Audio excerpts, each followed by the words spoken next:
Kasabay ng pagtiyak ng mabilisan at maagang pagpasa ng panukalang budget para sa susunod na taon, binigyan din ng Kongreso na tuloy na ang Open Bycam. Si Earl Tobias una sa Balita Live. Earl?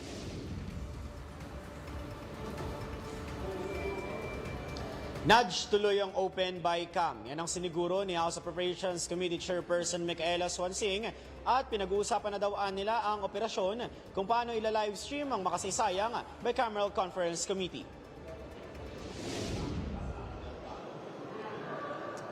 Nudge kinumpirma ni Swansing na mismong sa Senate Finance Committee Chairperson Whit Gatchalian ang katuwang niya sa pagsasaayos ng kauna-unahang bukas sa publiko na Bycam.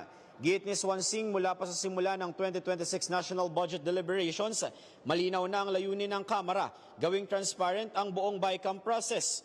Kung matatandaan, itinulak ng liderato ng Kamara ang pagbuwag sa House Small Committee na noon ay piling membro lamang ang nag-aamyenda ng House version ng budget. Pinalit dito ang House Budget Amendments Review Subcommittee o BARC kung saan naka-livestream ang pagsasaayos ng mga line items sa 2026 National Budget. Pakinggan natin ang pahayag ni Chairperson Swansing.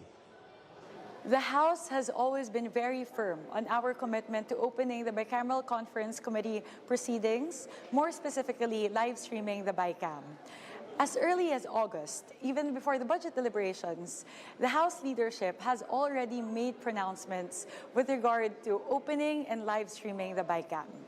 Senator Win Gatchalian and I are already talking about how to operationalize the live streaming of the Bycam.